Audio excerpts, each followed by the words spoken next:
छोटे से शहर में एक माँ और उसका बेटा डूबते सूरज की सुनहरी रोशनी में एक साथ बैठे थे। समझदार और प्यार करने वाली माँ अपने बेटे को एक महत्वपूर्ण सबक बताना चाहती थी। बेटा, माँ ने धीरे से कहा, जैसे जैसे तुम बड़े होते जाओगे, मैं चाहती हूँ कि तुम याद रखो कि जीवन अनमोल है। दूसरों के साथ दयालुता और सम्मान के साथ पेश आओ, जैसा तुम चाहते हो कि तुम्हारे साथ व्यवहार किया जाए। लड़के ने और विचारशील होकर पूछा, मैं करूँगा माँ। लेकिन ऐसा क्यों होता है कि लोग कभी कभी इतने स्वार्थी और दुखदाई हो सकते हैं?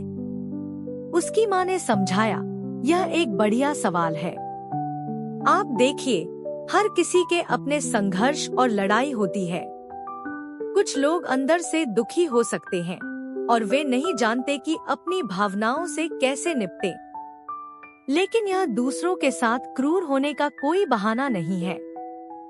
हमें हमेशा किसी के अंधेरे में प्रकाश बनना चाहिए, माँ ने करुणा से भरी आवाज में कहा। लड़का वह प्रकाश बनना चाहता था।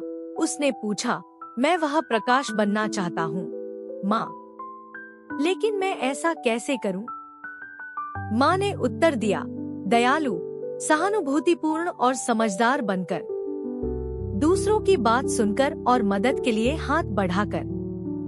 और हमेशा याद रखें, दयालुता का हर छोटा सा काम किसी के जीवन में बड़ा बदलाव ला सकता है।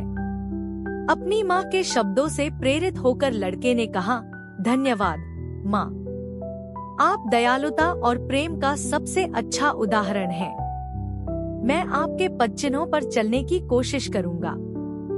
माँ ने अपने बेटे को कसकर गले लगाया और कहा, बेटा, इससे मुझे गर्व होता है। और हमेशा याद रखना, चाहे जीवन में तुम्हारे सामने कोई भी चुनौती आए, मैं तुम्हारा साथ देने और मार्गदर्शन करने के लिए यहाँ रहूंगी। हम हमेशा साथ हैं। उस दिन से लड़के ने अपनी माँ की समझदारी को अपने दिल में संजोया। उसने दयालु होने, दूसरों के संघर्षों को समझने और मदद देने का सचेत प्रयास किया।